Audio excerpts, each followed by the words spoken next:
Sobrang bang lalim ng gap niyo ng mom mo? Kasi umabot ng 3 taong hindi kayo nakikita, hindi kayo nag-uusap. Yung paglalayas ko naman po, matagal ko na po siyang pinagplanuhan. May days na magkaaway kami, tapos magbabati kami. Tinatanong ko pa rin sarili ko if I'm ready to leave. My answer is always yes. Yung rebelde ba? Kumbaga na parang ayoko na maglalayas na ako. Because once I leave the house, yung alam kong kaya kong panindigan yung sarili ko at ginawa ko. Nagkita na ba kayo ng personal ng mama mo? Alam mo yung parang sobrang scripted na, o kailangan ko kitain si mama ngayon, dito, ganyan. Tama. So I feel like, Ngayon kausap ko si Ashley Ortega. Oh, ito yung naling dati kay Mayor Alcala. Bakit hindi nagtagal? I think ano rin naman, ito rin naman talaga nangyari. Parang yun yung naging reason Okay. talaga. At ngayon, ang iyong boyfriend at nakikita naman kayo madalas ng mga tao, lalo na sa SOCMED, kayo ni Mavi. So, meron Sa bang Zoren. bilin sa'yo si Nina, si Zoren, bilang girlfriend? Anong negative comments o reactions na napansin ng mga fans sa'yo mula nung nasa loob ka ng bahay ni Kuya na yun ang nakarating sa'yo paglabas mo? Yun ata yung parang medyo nagalit yung ating LGBTQ sa akin. Bakit? Ano sinabi? Hindi kasi yung parang,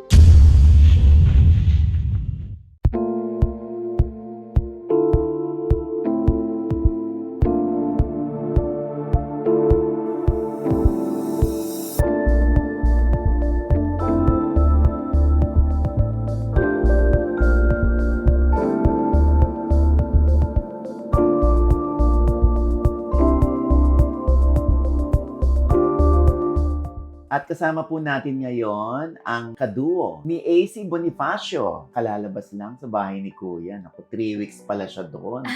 Ngayon, kilala ba kaya niya ang outside world? Miss Ashley Ortega. Hi, Ashley! hello po, Tito Audrey. Oo, Thank you ayun. for having me here. Maraming naiinggit sa'yo. Hi, bakit? Kasi gusto nila makapasok sa bahay ni Kuya. Tapos ikaw, nakapasok ka na. Na-experience Ikaw ba, ko. anong feeling mo na naging bahagi ka ng bahay ni Kuya? Actually, sobrang grateful po ako kasi dati pinapanood ko lang yung PBB at saka syempre bilang isang loyal kapuso, hindi ko po inakala na magko-collab ang PBB sa GMA. So isang karangalan po na maging parte ng ng PBB.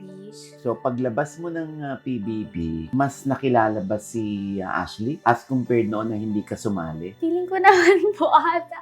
Kasi paglabas ko sobrang daming suporta at sobrang daming pagmamahal na na-receive ko and hindi po ako makapaniwala. And I didn't expect also na yung mga stories na shinare ko doon sa loob ng bahay ni Kuya and naka-inspire pala at naka-relate daw po yung mga ibang tao sa akin. Yung maraming humihirit pa na pabalikin si Ashley. Yun nga daw po eh. Ano masasabi mo?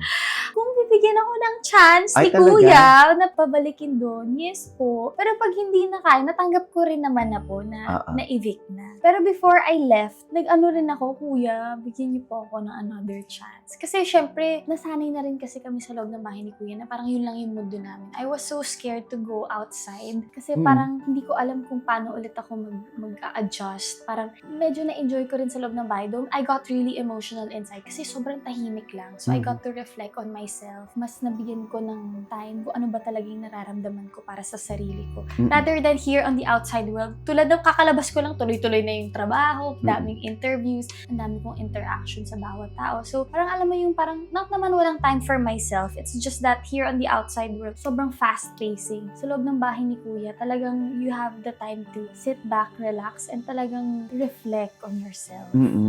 Nasanay ka ba ng walang cellphone sa loob? Kasi ang mga kabataan ngayon, di ba? Talagang parang kakambal na nila ang cellphone. Yes po. Actually, kaming lahat sa loob ng bahay ni Kuya, hindi namin hinanap yung phone namin. Really? Though sometimes sinasabi namin, grabe no, kaya pala natin ng walang cellphone. Lalo na mga artista po kami sa loob ng bahay. Siyempre, pag artista ka, lagi kang updated. At saka, di ba, updated ka po sa SOCMED. Pero doon, wala ka kasing choice kundi makipag-usap lang talaga. And lahat kami, we all agreed na parang masarap pala yung feeling na wala kang alam sa outside world. Talaga? Masarap po yung feeling, yung parang wala kang sa bahay ni Kuya, libre naman yung mga bagay. So, wala kang responsibilidad. Oo. Yung weekly task lang yung kailangan namin asikasuhin. Tapos yung feeling na yung hindi mo maririnig yung noise sa outside world. Oo. Tapos nung paglabas ko, nabigla ako, ang ingay pala dito sa labas. Ang dami na palang kaganapan. So, isa pa doon, hindi nyo alam ang oras. Hindi po namin alam yung oras. Though yung date naman, may nagtatrack ng dates. So, alam namin yung dates. Pag nakakalimutan, may isa pong tao talaga na nakakaalala doon. Si Will actually nakakaalam ng mga dates. Pero yung oras po talaga, hindi po talaga namin alam dito. As in, naghuhula-hula na lang kami. Lalo na pag gumigising kami sa umaga, hindi kasi namin alam kung anong oras kami ginigising. So nalalaman nyo na lang pag pinapatulog kayo ni Kuya. Pag pinapatulog kami ni Kuya, Gabi na sasabihin yun. niya lang sa Plasma TV na housemates oras ng para matulog. Pero hindi namin alam kung ano. Pero ngayon alam ko na. Tinanong ko kasi, anong oras ba kami pinapatulog? Parang mga mga 11:30 p.m. Tapos? Actually, depende rin. Pero lagi po kami may 8 hours of sleep sa loob ng bahay ni Kuya. Yun lang yung So parang 16 hours talaga kaming nag-uusap lang. Anong negative comments or reactions or yung mga negative na napansin ng mga fans sa'yo mula nung nasa loob ka ng bahay ni Kuya na yun ang nakarating sa'yo paglabas mo? I think meron mga nag-react sa first week ko sa bahay ni Kuya nung medyo naglalaro kami ng games na medyo naging straightforward and blunt ako. Kumbaga yung first impression ko kay Ralph. Yun ata yung parang medyo nagalit yung ata yung LGBTQ sa akin. Bakit? Ano sinabi? Hindi kasi yung parang naglalaro kami noon sa housemate na first impression. Si Ralph, yung isang housemate doon, parang sabi ko, first impression, kasi parang too good to be true siya sa akin. Like, parang ang gwapo niya, tapos ang laki ng katawan, tapos malinis, tapos matalino. So sabi ko, first impression ko sa'yo, sabi ko, masyado kang perfect sa paningin ko. So hinanapan ko siya ng mali. Sabi ko, kala ko you're gay.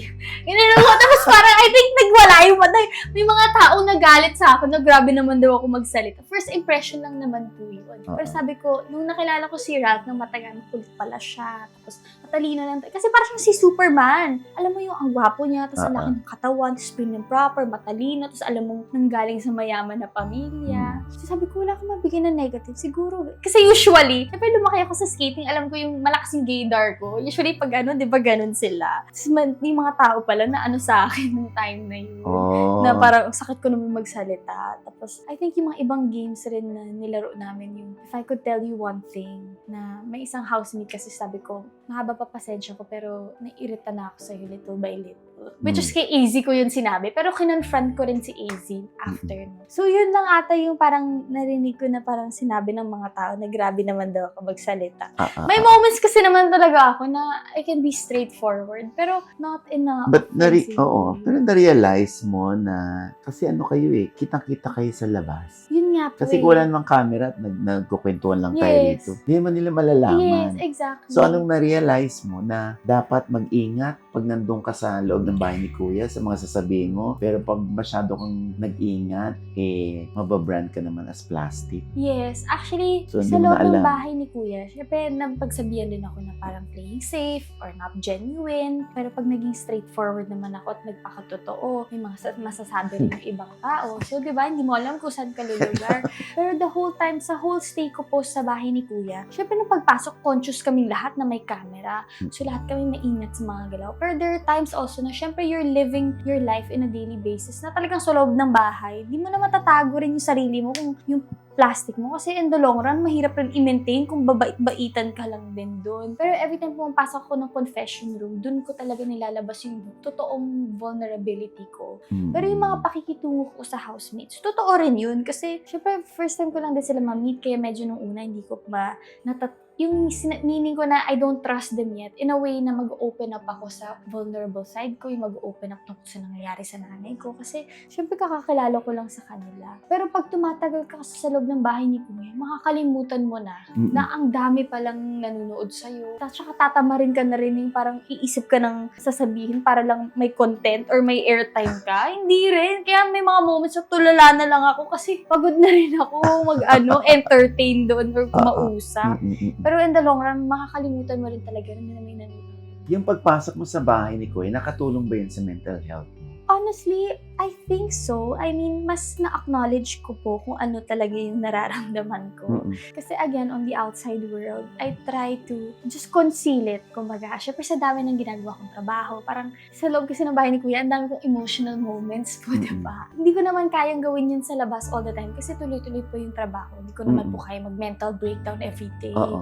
Pero sa loob ng bahay ni Kuya, there's something about that house rin po kasi na talagang mafe-feel mo talaga yung humanity at saka yung totoo mong nararamdaman. At tuwing nakakausap ko po si Kuya sa confession room, ang alam ko kasi walang tao, nakakalimutan ko na ang dami palang nanonood sa akin on the outside world. So mas na-express ko talaga yung tunay na nararamdaman ko pag alam kong walang taong nakatingin. And I'm sure kayo rin naman po, pag mag-isa lang po kayo sa kwarto may pinagdadaanan, doon niyo po nilalabas, diba? So yung confession room talaga is a sacred place for me where I feel safe to express whatever I feel. Kaya nga nung nakita ko yung mga pictures ko, grabe pala yung itsura ko, wasak pala yung itsura ko doon.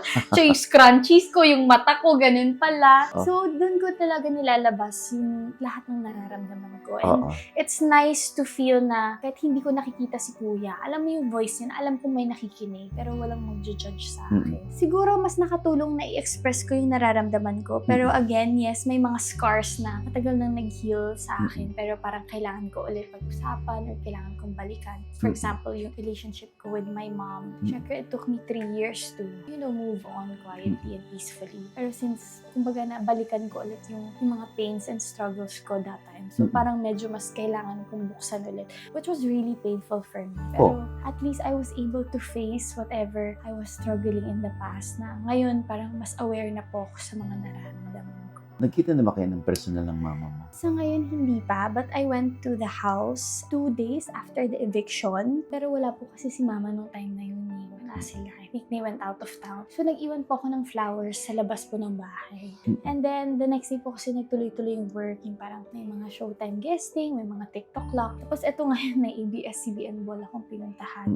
Pero we're taking things slow. I'm sure alam naman po ni mama na nag-visit ako doon. Pero at the same time, I wanna, just because nakakalabas ko lang ng bahay and medyo usap-usapan yung tungkol sa issue namin ng mom ko. Ayoko naman parang gawing na sobrang, alam mo yung parang sobrang scripted na, o kailangan ko kitain si mama ngayon dito ganyan. Tama. So I feel like lalo na ngayon medyo naninibago ako sa outside world na ang daming sinasabi. So, I wanna get my things straight first together. Pero si mama, she's open naman po. But soon, actually, I'm preparing something for her. So, saan, i-update ko naman po kayo. Nahiwagaan lang ako kasi sobrang bang lalim ng gap nyo ng mom mo. Kasi umabot ng 3 taong hindi kayo nakikita, hindi kayo nag-uusap. Hindi ko alam kung nasabi ko dun sa loob ng bahay. Yung paglalayas ko naman po, matagal ko na po siyang pinagplanuhan before pandemic pa. Kasi may mga ano na talaga, may mga layers na po. Marami na mga deep layers. Marami ng subplots. Marami na pong nangyari before I really thought about leaving the house. Kasi syempre, there are moments na close talaga kami ng mami ko. There are moments na kahit may days na magkaaway kami, tapos magbabati kami, tinatanong ko pa rin sarili ko if I'm ready to leave. My answer is always yes. Pero hindi naman talaga ako naglayas lang just because magkaaway kami sa araw na to. Yung rebelde ba? Kumbaga na parang ayoko na maglalayas na ako.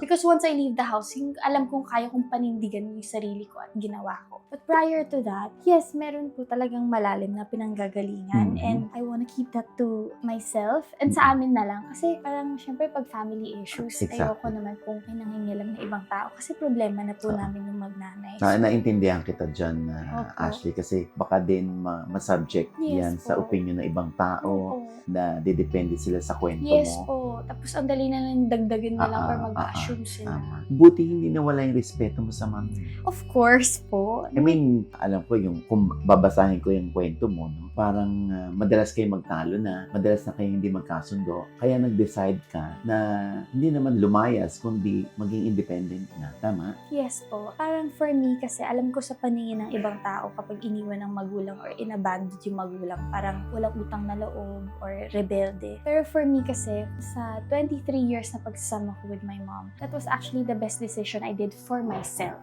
It may sound selfish. Para sa sarili ko pong mental health, para sa sarili ko pong growth as a person. Kumbaga, nung naging independent na po ako, yes, I would miss my family so much every single day. Pero I also felt free in a way na mas kilala ko na yung sarili ko, na mas kaya kong mag-decide for myself. I should have the responsibility more to know what's right and what's wrong. Actually, nung nag-solo na po ako sa buhay, parang feeling ko nga mas naging responsible ako sa lahat ng actions ko. Talaga? Kasi natatakot ako na oras na magkamali ako or may nangyaring masama sa akin. Susumbat sa'yo yan. Opo. Alam mo yung naririnig ko na yung boses ng pamilya ko na sabi ko sa'yo, yan ang sinasabi ko sa'yo. So, sobrang maingat po ako sa lahat. Na-conscious ka. Yes, na-conscious ako na parang ayokong masabi sa akin yun na yan kasi lumayas ka, yan yung nangyari sa'yo. So, I was more responsible with my actions and my decisions. Pero of course, hindi ko pa rin naman maiiwasang mag-fail. Kumbaga, may mga mistakes na ganito, ganyan. Pero that's okay. Pero yung kumbaga, for example, yung talagang ma-hospital ako ng malala because I didn't take care of myself. Yun, I would take care of myself talaga para lang din maging proud din ako sa sarili ko at masabi ko na kaya ko on my own. So, I became more responsible. Yes, may mga mistakes pa rin on the side, pero I would grow from it. Pero no regrets po talaga yung pag-alis ko doon. And again, since it's been 3 years already, feeling ko naman, nagsabi rin naman ni Mama sa letter, she has healed. Pero we're still taking things slow. Kasi alam ko naman na that time na pumunta ako sa bahay niya after sa bahay ni Kuya. Alam niya papunta ako doon eh. Pero I think she left. Maybe because ayaw niya siguro mabigla muna yung mga nangyayari. So, I gave her time. But of course, again, I'm gonna keep trying. Kasi ngayon alam ko na parang, may chance na. Kasi nagparamdam na siya. Okay. Pero naramdaman mo rin naman yung pag-aalala ng mami mo na pag nag-solo to, wala ako sa tabi. Yung pag-aalala lang niya na wala ka na sa paningin mo. Yes, of course. Siyempre, nagre-report pa rin yung sister ko from time to time nung nakaalis ako. Nagtatanong rin ako sa kanya kung kamusta si Mama, ano ginagawa niya ngayon. Oh, for sure, nag-worry siya, lalo na sa mga career, lalo na sa mga naging shows ko the past few years. I'm sure she knows everything what's going on in my life. And of course, bilang isang mom rin naman, she also wants what's best for me. Alam ko naman deep inside, kahit may konting away, anak niya pa rin naman ako. Siyempre, nanay ko siya. At the end of the day, magkadugo kami. And whatever achievements I have will be her achievements also bilang isang anak. Tsaka yung decision mo, walang ibang nag-influence sa'yo. Ay, wala po. It was my own yan decision. na lang ang decision mo kasi ganito rin ako. Or yung bang inggit na yung ibang mga artista sa sarili na, nakabukod na sa family. Kaya mo sila ginaya. Wala po akong ginaya. Walang influence kasi ayoko rin mang damay ng ibang tao na sariling decision ko po talaga yun. Parang 2 years ko bago pinag-desisyonan at pinanindigan talaga yung pag-aalis. So, nung naging independent ka, ano yung madalas na nangyayari o ginagawa or hindi mo ginagawa nung ikaw ay nandun pa sa poder ng mami mo at nung ikaw ay nag-solo na? Nung nandun ako sa poder ng mami ko, batas militar doon. At exactly 10 p.m. or 9 p.m., tulog na agad. Unless may mga events na pupuntahan or may mga taping or may birthday party. Pero on a normal day, at 9 p.m. or 10 p.m., automatic tulog na agad. Tapos tabi kami matulog ni Mama lagi. Okay. Hanggang 20. Oo, doon tabi kami. Siyempre sa condo ko, I sleep at my own time. So, anong oras ko antokin, doon ako natutulog. Tapos, syempre, actually, yung pinaka-na-miss ko talaga, when I was living alone, syempre, hindi po kasi ako magaling magluto. Si Mama magaling magluto. So, isa yun sa pala talagang lagi ko naaalala pa rin si Mama kahit nagsusulo ako. Kasi sa bahay namin, paggising ko, may pagkain na agad. Oo. Kasi may lutong bahay, mga gulay, ganyan. Sa condo naman, pagising ko, walang pagkain. So, lagi ako order. Puro oily food lang yung lagi kong pagkain. Pero natuto naman na rin ako magluto, little by little. Kasi siguro mga first year kong living alone, ang gastos rin po ng puro food delivery lang. Tapos kung nagluluto man ako, yung mga prito-prito, kumbaga ng mga spam, ng mga unhealthy food. So, lagi ako nagkakasakit doon kasi kulang ako sa gulay. When I was with my mom, sagana ako sa vitamins, sagana ako sa gulay, sa pagkain. So, yun siguro yung parang yung advantage living with my mom and disadvantage of living alone. Kasi nung time rin na yun, nag-hearts on ice ako. So, parang ngarag na ngarag po talaga ako, yung pangmadalian na lang. Kaya order ka na lang sa na mabilisan. online. Opo, tapos tulog na lang ako. So, yun yung advantage. Dahil wala ka rin namang yaya. Wala po, pinanindigan ko talagang living alone. Pero may on-call driver ako pag may taping. Isang beses nga nung nag-hearts on ice ako, yung lead show ko noon. First month, sabi ko, di ba kakalayos ko lang, papanindigan ko yung pagiging independent woman. Okay. Sa taping, lahat ng eksena ako, tapos wala akong driver. So, ako rin yung nagda-drive pa uwi ng kinabukasan. Tapos hanggang sa hindi ko na kinaya, so kumuha na lang ako ng on-call driver. Kasi parang sabi ko, shucks, hindi ko na pala kaya mag-isa. Kailangan ng driver pala. Pero sa bahay, ako talaga yung naglihugas ng dishes. Kaya nga sa bahay ni Kuya, sanay ako sa mga gawaing bahay. Ayun. Because living alone, Na-apply mo. yes, wala naman akong choice kundi ako rin maglinis sa kondo ko. So, na-apply ko yung mga chores sa bahay ni Kuya. So, yun naman ang pinatunayan mo sa mami mo. Yes, nakaya Na- ko, oo. Oo. Tsaka sa kay mama rin kasi bihira lang din maglinis kasi may yaya naman kami doon. Oo. So talagang bumaliktad talaga yung mundo ko na kailangan kong matutuon ngayon. Pero when you left the house, did you assure your mom na kaya ko to? Huwag kang mag-alala sa akin. Hindi Malaki po. na ako. I left without saying anything. Hindi niya po alam na that day, yun na pala yung pag-alis ko. Kasi yung mga last few days ko po doon sa bahay, medyo hindi na rin kasi okay yung relationship namin ni mama. As in, bira na lang kami. I mean, lagi niya ako nakausap, pero kumbaga, ako yung parang pakikisama na lang. And then I waited for the right time. Actually, yung araw na yun, umalis ako. Hindi ko rin alam na ito na pala yung araw. I just waited for the right time na hindi ako makikita. Si mama nandun siya sa loob ng kwarto niya. Isang oras siya doon, naliligo na ng TV. Tapos yun yung time na kaya ko na. Tinapon ko na lang lahat ng gamit ko sa coach. Tapos umalis na po ako. Opo, yun. Tapos, nagpaalam ako kay Lola. Pero Ba't hindi ka nagpaalam ng formal sa mami? Dahil alam mo hindi ka papayag. Opo. Kung alam niyo ano na yun, wala na. Kinulong niya na ako. Bawal ano. So, yun talaga yung, medyo masama po talaga yung paglalayas ko. No? Pero again, I have my own reasons why I did that. Oo. Sa Pero amin yun na lang. nagturo sa'yo para mas mabilis ang maturity mo. Yes. Yung paglalayas mo. Yes po, ang dami ko rin realizations nun. And nung naglayas ako, alam ko rin that there will be consequences in my Okay. life. So, habang ikaw ay wala sa paningin ng mama mo, nagde-day-to-day update ka ba sa kanya? Yung day-to-day, hindi po. O nakikita ka na lang niya sa TV, ma. For sure. Okay ang anak ko kasi andito sa TV. Sa social media, for sure, alam niya yung ano. Nung naglayas po kasi ako, after, I think, a week or 2 weeks, ano muna kasi ako inano ko muna yung sarili ko na pakalmahin. Kasi fresh na fresh yung paglalayas, lahat ng gamit. Sabi ko, ito na yun, papanindigan ko na. I was homeless for 7 days. Nakitira lang muna ako sa bahay ng mga kaibigan ko. Kasi wala pa akong kondong nahahanap Oh my God. Oh. Opo. But you have the money naman. Sapat na money lang. Na ito lang yung pangahawakan ko. To live alone. As in, hit rock bottom po talaga ako. Nung naglayas po ko, yun po talaga yung pinaka-lowest moment in my life. As in, kakabreak lang din sa akin ng jowa ko that time. Tapos nalaman ko, ito lang pala yung pera ko. Tapos, syempre, I don't have any family members to be there for me or to depend on. So, talagang wasak na wasak ako. So, sa 7 days na yun, doon lang din ako naghanap ng kondong matitirahan ko. Hanap naman po ako. Tapos, ayun. Ang importante ay pinanindigan mo at pinatunayan mo sa mom mo na kaya ko pala. Yes. At kahit saan mo ko itapon ngayon, kaya kong kumilos. Yun ko po rin po yung napatunayan ko sa sarili.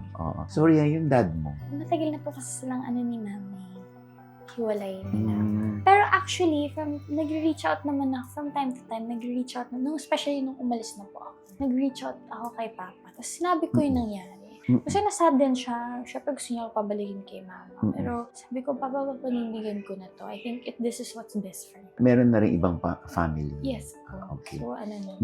Ayan. Siyempre, ilan lang nakakaalam na isa ka palang gold medalist na figure Figure skater. skater. Yes po. Wow. So ano yan? Since when ka, anong taon? Before ako nag-showbiz, yun po talaga yung ginagawa ko. I was a figure skater from 3 years old to 12 years old. Wow. 11 or 12 ako nag-retire as a professional figure skater. Before po yun talaga yung mundo ko. As in, I was part of the Philippine team. So, I was competing abroad. Training lang ako ng training. 3 years old ako nag-start 3 years old ako in-enroll ng mom ko. So, dun po ako nagtuloy-tuloy. And then, when I retired as a professional figure skater, dun na pinasok ako sa commercials, as nag-showbiz na, nagtuloy-tuloy. Ngayon, nakalimutan mo na. Hindi, nagsiskate pa rin. Marunong pa rin po ako kasi 2 years ago, binigyan ako ng dream role ng GMA, yung Hearts on Ice na teleserye na pinagbidahan ko, na figure skating.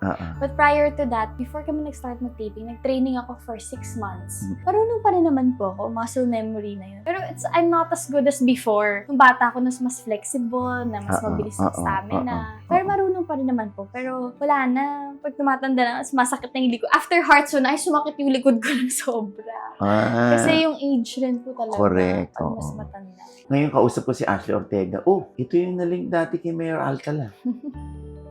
hindi mo maalis yun kasi syempre, kahit hindi mo artista si Mayor Mark Alcala, alam mo yun, para siyang artista na din dahil magandang lalaki at naliling kung kani-kanino at Opo. isa nga doon ay si Ashley Ortega. Bakit hindi nagtagal? I think, ano rin naman, tulad na naman ng sinabi ko before, at ito rin naman talaga nangyari. It was because of the distance. Ay, Lucena kasi siya tapos Oo. Manila po ako. mm-mm. Tapos, syempre, hindi naman po ako pwedeng basta-basta lang matulog doon sa Lucena. Kasi strict na si mama, di ba? So, tsaka parang 22, 23. Mm-mm. Yung communication na rin, syempre so sobrang naging busy niya sa pagiging mayor doon. Tapos naging busy ako noon sa Widow's Web eh. Lock-in taping ako sa Tagaytay. Oo, So hindi kami masyado nagkikita, nag-uusap. Oo. So yun po, parang yun yung naging reason Okay. talaga. Nagtapos ba ang inyong relasyon na magkaibigan pa rin? It was a mutual decision. Pero after na kasi namin, nung nakipag-break na talaga,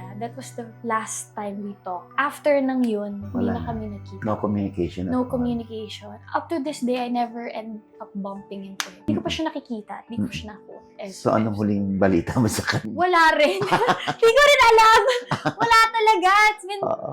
It's been 3 years. 3 years na rin actually. Mm-mm. Kumusta na kayo ni Mavi? Kami ni Mavi, okay naman po. Actually, alam niya na kayo po yung kausap ko ngayon. So, sabi niya, good luck, Han. Okay naman kami. Tapos, after nito, magkikita ulit, magdi-dinner kami. Actually, ever since na nakalabas ako ng outside world, lagi siya nandyan para sa akin. Kasi concern na concern siya sa mental health ko at sa nangyari. Oo. So, Feeling mo ba meron pang ano yun? Meron pang residue. may residue pa? Meron pa, yun nga, na bigla kong nakakalimutan kung ano mga ginawa ko kahapon, the other day. Oh. Kasi syempre hindi ko alam yung oras sa loob ng bahay ni Kuya. So ngayon, nakakalimutan ko i-check yung oras. Tapos basta iba po talaga yung feeling. Tapos yung ganito, yung paglabas ko, ang dami agad katanungan sa akin na hindi ko kayang sagutin lahat.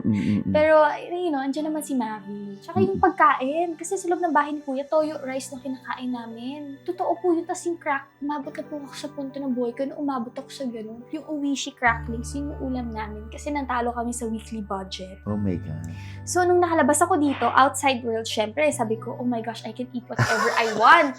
So, nag-order ako. Pero nung pag dumating na yung pagkain, alam mo yung parang hindi na sana yung tiyan mo na kumain ng sobrang dami. Oh. So, konti-konti pa rin yung kain ko sa ngayon. Nag-adjust rin yung appetite ko. Kasi Talaga? nasanay ako dun na konti lang yung kinakain. Oo. Kasi pag sinagad ko ng maraming kain, nasusuka ako agad. So, feeling Yun ang ko effect. kailangan ko mag-adjust po talaga. Basta weird, parang feeling talaga. Tapos nag-ABS-CBN ball pa ako, mas lalo akong overwhelmed. Kasi Oo. nandun na yung crush ko na si Ian Veneracion. Nakita ko kahapon. Diba parang sabi ko, oh my God! O, alam ba ni Mavi na crush mo si Ian? Oo, siya nagpakilala sa akin. May picture kaming dalawa. Sabi ko, ay, gusto niya. Ba't mo crush si Ian? Matagal ko ng crush yun. Pinapanood ko siya sa Incognito. Lagi. Kami ni Mavi, pinapanood namin yung Oh. Incognito. Tapos even before pa, yung pangako sa'yo, crush ko na talaga si Sir Ian Veneracion.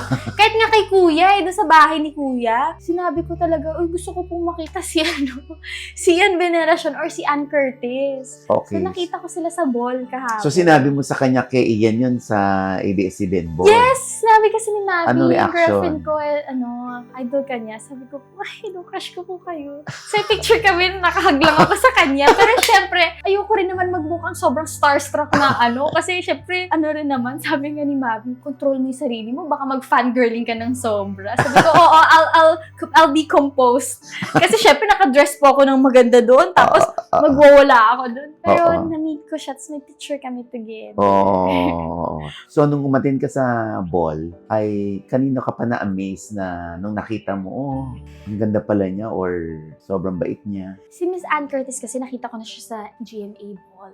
Pero si Sir Ian Veneracion, first time ko makita. Tapos, I met Catherine. Si Catherine Catherine nandun. Bernardo. Pinakilala. Actually, si Mavi lahat nagpakilala sa akin nun. Okay. Kasi, syempre, dating kapamilya din si Oo, Mavi. oo. So, it was her. Tapos, na-amaze ako kasi si Donnie, Pangrin, tsaka si Belle, nanonood sila ng PB. Actually, lahat sila po. Nagko-congratulate sila sa akin na welcome to the outside world. Wow. Yung mga artista pala doon, nanonood pala ng Nanonood, PBB. totoo. So, when you saw him sa loob ng bahay ni Kuya, sobra ka ka na shock. Opo. Lalo na yung sabay kaming first day sa bahay ni Kuya, nandun na rin siya. Oo. Nung opening night, nung pagpasok namin ng bahay ni Kuya, syempre, dun sila nila Gabi at Pinela, hosting. Tapos yung pala, mamaya umalis na sila yung mga host nagpaalam na sa amin. Ready na ako kasi alam ko naman before that, nagpaalam na ako. Tapos maya-maya, may lumabas ulit sa confession room, si Mavi may dalang maleta. Oh my God. So, sabay kami na yung first night niya rin doon. Pero hindi mo alam. Hindi ko po alam. Kaya actually, sobrang na-happy din ako. But at the same time, medyo kinabahan. Kasi we're not prepared for this. Sabi ko, syempre may mga camera. Ito na yun, hard launch na talaga na hard launch. Kung paano talaga tayo in a relationship. Oo, kinabahan ako. So, may mga tinginan kami na, okay, ingat tayo sa mga galawan natin. Syempre, kilala mo naman ako sino yung parents ni Mami. Of course, si Tita Mina. So, meron Tita bang Zoren. bilin sa'yo si Nina, si Zoren, bilang, kumbaga, nasa bagong pakikipagrelasyon na Yes. naman ang kanyang anak na nung una, parang feeling nila, syempre, as parents, Yes. parang na-hurt yung anak nila, Yes. nasaktan, at nalungkot. So, sa'yo ba, bilang girlfriend ni Mavi, meron ba silang sinabi sa'yo o bilin? Honestly, nung nagde-date pa lang kami ni first few weeks ng dating stage namin ni Mavi, wala naman silang binilin sa akin. Like, parang kung sino naman yung parang mahal ni Mavi, sinusuportahan talaga nila. So, there was a time lang na nakasama ko talaga sila yung mga dinner, ganito, nung pa-Christmas na, December last year. Kasi ano lang din last year, bare months lang din kami nag-start ni Mavi na mag-date, tsaka yung niligawan niya ako. But December, they invited me ng Christmas dinner. So, wala lang silang billing. They're very welcoming. Kasi si Tita Mina, naka-work ko na yan before sa Widow's Web, nag-lock and taping kami. Tapos si Tito Zori, naging dad ko na rin sa isang show. Tapos nung kakalabas ko lang ng bahay ni Kuya, nag-text sa akin agad si Tita Mina, which I really appreciate. Kinamusta niya ako agad. Sabi niya, "Hi Ash, how are you? Welcome to the outside world. I am so proud of you for being a strong woman. I can't wait to see you soon and take care." So na-appreciate. Sabi niya, pinapanood daw niya. Silang family, si Cassie, Tito Zori na siya. Talaga? Pinapanood daw nila ang PBB, yun daw family bonding nila. So na-appreciate ko kasi supportive sila sa akin and I hope because of PBB, mas nakilala rin nila ako. And yun yung sinabi ni Mavi na parang mas nakilala rin ako ng parents niya when they watched PBB. And parang ang sarap din sa feeling na syempre I haven't seen my mom in a long time. Tapos syempre bilang si Mavi close sa mommy niya. Tapos parang narinig ko yung words na yun. Parang nung umiiyak daw ako, nararamdaman nila iyak ko, naiiyak din sila. So parang ang sarap lang ng feeling na parang Tita Mina is there for me talaga. Ikaw ba nakikita mo sarili mo na ang ending mo si Mavi? Grabe naman yung tanong na yan. Sana. Siyempre, dami ko na rin po kasi mga naging ex. And, siyempre, lover girl ako. Ay, gusto ko long-term relationship. Parang, sana. Alam na rin naman niya yun. Lalo na, di ba, nung nililigaw pa lang siya, he's younger than me He's 3 years younger than me. Sabi ko, sure ka ba sa akin ka? Sabi ko, ikaw, enjoy mo muna yung youth mo. You're young, you're handsome, you have a career. Anak ka ni Zoren Legaspi, Carmina Villaruel. Sabi ko, why me? Ako matanda na ako. Siyempre, yung next step ko in life is to settle down na at the right age. Ayoko na mag-invest ng feelings sa isang lalaki, tapos ending, magbe-break lang din. Ayoko na ng gano'n. Sinabihan mo gano'n? Oo, sinabi ko talaga straightforward. Sabi ko, I'm older than you, meaning parang, what if gusto ko na magpakasal? Pero hindi ko naman siya pre-pressure sa gano'n. Masyadong maaga yun. Kumbaga, sabi ko, this is my mindset. If I'm going to have a boyfriend, sana yun na yung last. Kasi it's hard to keep investing your feelings on someone tapos hindi lang mag-work out. I don't wanna waste my time. Tapos sabi naman yung papatunayan niya. So sana, I hope it's him. Kasi ayoko na ng heartbreak. Di ko na kaya. Nakita na ng mundo kung paano ako mag-mental breakdown. Ang sakit. Ayoko nang maulit yun. So, sana siya na. Pero syempre, huwag tayo magsalita ng tapos. We'll never know. Yung mga long-term relationship na naghihiwalay din. Correct. Pero sana siya, hoping and praying. Kasi nakakapagod din magmahal ng paulit-ulit. Ikaw naman, bilang, syempre, ang daming kabataan nanonood ngayon. Yung iba, ngayon lang na panood si Ashley na, oh my God, nag-independent. Baka lang kasi gayahin ka nila. Pero anong bilin mo dun sa mga gusto na mag-independent? Actually, Tito Ogie, ang ano ko lang naman, ayoko naman sabihin na tularan niyo ako o gayahin niyo ako. Kumbaga, if you're gonna decide something for yourself, kailangan niyo po kasi pag-isipan muna ng mabuti. Kailangan niyo isipin ko ano ba yung magiging consequence nito, anong kakalabasan nito, both sides, kung sino yung iiwanan mo at your side na leaving. Kasi ako, matagal matagal ko siyang pinag-isipan and I was ready for the consequences. Yung consequences ko sa pag-aalis ko is alam kong magiging mag-isa lang ako. Kumbaga, I celebrated Christmas and New Year. I was alone because I didn't have my family. Oh. Yes. Yun yung consequence ko na masakit man, pero ito yung pinili ko eh. Kumbaga, panindigan niya. But at the same time, kung madadaan rin naman kasi sa mabuting usapan, yung ipaglalaban mo yung independence mo, gawin mo sa mabuting usapan. Ako kasi, that was my only choice, which is sad. Pero kailangan nila patunayan na kaya talaga nila sa sarili nila. Kailangan patunayan nila sa mga magulang nila o kung sino man yung iwanan nila na kaya nila. And at the end of the day, whatever mistakes that will happen in your life, cargo mo na yun. Don't blame anyone. Yung consequences mo sa buhay, panindigan mo. Yun lang, matuto ka sa mga mistakes mo. At pinaka-importante is, huwag na kayong magsisihan. Don't blame your family for leaving. Don't blame their behavior towards you. Wala ganyan talaga sa pamilya mo eh. Meron talaga mga indifference, meron talaga mga arguments. At syempre, ang pinaka-importante, porket nakuha nyo na yung independence nyo, huwag po kayong maliligaw ng landas. Kumbaga, huwag po kayong maging rebelde. You should be more responsible in your actions. Kasi syempre, at kung naging rebelde tayo at naging pariwara, dun natin mapapatunayan sa parents natin na, tingnan mo na pariwara siya. So, you have to be more responsible with your actions and decisions.